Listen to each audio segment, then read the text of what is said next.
Bengal safe Murshidabad জেলায় ফার্নিচারের জগতে এক পরিচিত ও প্রতিষ্ঠিত নাম। 57 বিবি সেন রোড, বহরমপুর, মুর্শিদাবাদ। বহরমপুর জেলা কংগ্রেস কার্যালয়ে সাংবাদিক বৈঠক থেকে অধীর রঞ্জন চৌধুরী বলেন, বাংলাদেশের সঙ্গে যদি আমাদের সম্পর্ক স্বাভাবিক হয় তাহলে উভয় দেশের জন্য মঙ্গল। যদি এইভাবেই চলতে থাকে তাহলে উভয় দেশের জন্যই ক্ষতিকারক। তিনি বলেন, পাশের বাড়িতে আগুন লাগলে আমার ঘরে আগুনের আঁচ পড়বে। তাই উভয় দেশের সম্পর্ক যত স্বাভাবিক হয় ততই আমাদের সকলের জন্য ভালো বলে মনে করি। ভালো তো দ্বিপাক্ষিক বৈঠক তো হওয়া দরকার।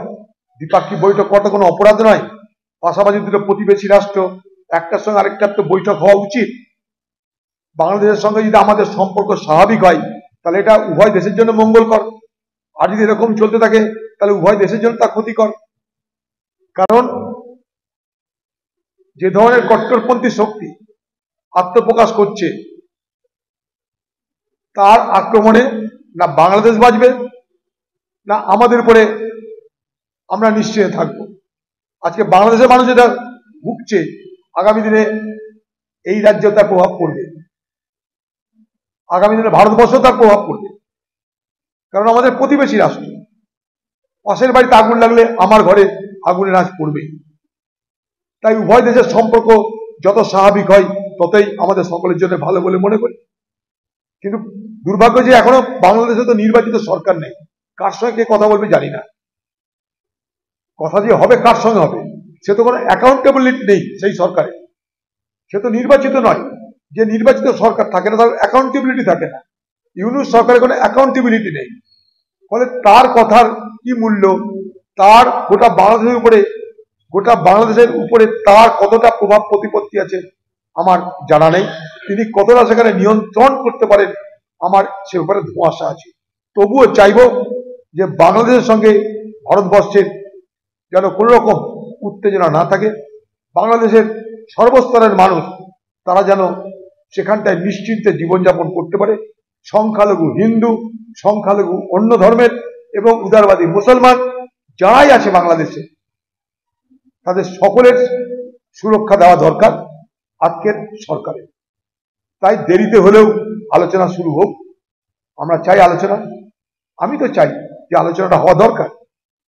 সেখানটাই পরিস্থিতি স্বাভাবিক হওয়া জরুরি। আস্ফালন করে কোনো লাভ নেই। ভারত সরকার রাতারাতি গিয়ে বাংলাদেশে বোম্বিং করতে তো পারবে না। যতই আমরা বলি ভারত সরকারের ক্ষমতা যে রাতারাতি গিয়ে বাংলাদেশে বোম্বিং করবে, বাংলাদেশে কি সার্জিক্যাল স্ট্রাইক করবে। কোথায় সার্জিক্যাল স্ট্রাইক করবে, কাকে, কি লক্ষ্য? এসব গল্প অনেক হচ্ছে, অকারণে উত্তেজনা তৈরি করার চেষ্টা করা হচ্ছে। বাস্তবটাকে আমরা যেন বোঝার চেষ্টা করি। বাংলাদেশের সঙ্গে আমাদের সুসম্পর্ক দরকার এবং সুসম্পর্কের মাধ্যমে বাংলাদেশের এই কট্টরপন্থী মৌলবাদ শক্তিকে দমন করা দরকার। একদিন ইন্দিরা গান্ধী সেই বাংলাদেশের মানুষকে সহায়তা করেছিল, তার জন্য সেখানে সন্ত্রাস থেমেছিল, সেখানটাই স্বৈরতন্ত্রের পতন ঘটেছিল, সেখানে স্বাধীনতা জন্মলাভ করেছিল। সেই স্বাধীনতা যদি বাংলাদেশে বিপন্ন হয়, সেই স্বাধীনতাকে পুনরায় সেখানটাই ফিরিয়ে আনার জন্য বাংলাদেশের মানুষ যদি কোনো প্রচেষ্টা করে, সচেষ্ট হয়, আমরা সবাই তাদেরকে সহযোগিতা করব। এটাই মানসিকতা হওয়া উচিত।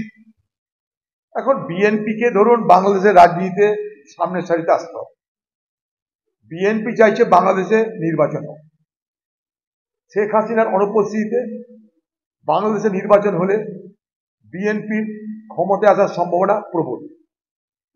কিন্তু সেখানে ইউনূস সরকার তাদের পথের বাধা। তাই তারা কখনো ভারতীয় রাষ্ট্রদূতের কাছে বাংলাদেশের মানুষের হয়ে সেখানটায় তারা প্রতিবাদ করতে যাচ্ছে। সেখানটায় তারা দেখে নিচ্ছে তাদের জনমত কতটা তাদের পক্ষে। অর্থাৎ পলিটিক্যাল অ্যাক্টিভিটি বিএনপি শুরু করেছে। জামাত তাদের কোনো পলিটিক্যাল অ্যাক্টিভিটি নাই, তাদের অনলি ধর্মীয় অ্যাক্টিভিটি, শুধুমাত্র ধার্মিক তৎপরতা। তাদের মৌলবাদকে প্রতিষ্ঠা করতে হবে। তার পাল্টা হিসেবে বিএনপি তারা তাদের মতন করে জনমত তৈরির চেষ্টা করছে। কারণ তারা জানে ভোট যদি হয় তাহলে লড়তে হবে, তার প্রিপারেশন রাখছে। আর ইউনূস সরকার কি করছে? ইউনূস সরকার ভোটের প্রক্রিয়াটাকে দীর্ঘায়িত করবে, ডিলেট করবে। কেন? তাকে ক্ষমতায় টিকে থাকতে হবে। তাকে ক্ষমতায় টিকে থাকতে গেলে তার আর্মি দরকার, তাকে ক্ষমতায় টিকে থাকতে গেলে তার মৌলবাদ দরকার, তাই তাদেরকে প্রশ্রয় দিয়ে তিনি ক্ষমতা টিকে থাকতে চান। অর্থাৎ আগামী দিনে বিএনপির সঙ্গে ইউনূস সরকারের সংঘাত অনিবার্য। ইউনূস ক্ষমতা টিকে থাকতে চাই, বিএনপি তাকে ক্ষমতা থেকে সরাতে চাই, নির্বাচিত সরকার বানাতে চাই। বিএনপির দাবি যথার্থ, নির্বাচিত সরকার হোক, আমরাও চাই। সকলে নির্বাচনে অংশগ্রহণ করে বাংলাদেশে গণতন্ত্র ফিরে আসুক, আমরাও চাই। জামাত কখনো ভোট চাইবে না, কারণ ভোট হলে জামাত হারবে। বাংলাদেশের একটা অংশের কিছু মানুষ এই জামাতের লোক, বাকি বাংলাদেশে যে আপামর জনসাধারণ, তারা হিন্দু, মুসলমান, শিখ, খ্রিস্টান, বৌদ্ধ যারাই আছে, তারা কিন্তু জামাতের তত্ত্বকে সমর্থন করে না। আজকে মোহাম্মদ ইউনূস ক্ষমতা টিকে থাকার জন্য জামাতকে সে প্রশ্রয় দেবে, টিকে আছে সেখানকার সামরিক বাহিনী, জামাত, এদের দয়াতে। তাই রাজনৈতিক কর্মকাণ্ড যদি হয় বিএনপির নেতৃত্বে, আমি মনে করব এটা একটা শুভ লক্ষ্য। সে আগরতলাতেই তারা যাক আর যেখানেই যাক, আগরতলাতে রাস্তা হবে না, এখানে বর্ডার আসবে কি করে? প্রতীকী হোক, প্রতীকী করছে একটা, তাদের এ অধিকার আছে, তারা নির্বাচিত হতে চাই, আমরাও চাই বাংলাদেশের নির্বাচন হোক। বেঙ্গল সেফ মুর্শিদাবাদ জেলায় ফার্নিচারের জগতে এক পরিচিত ও প্রতিষ্ঠিত নাম। 57 বিভীষণ রোড, বহরমপুর, মুর্শিদাবাদ।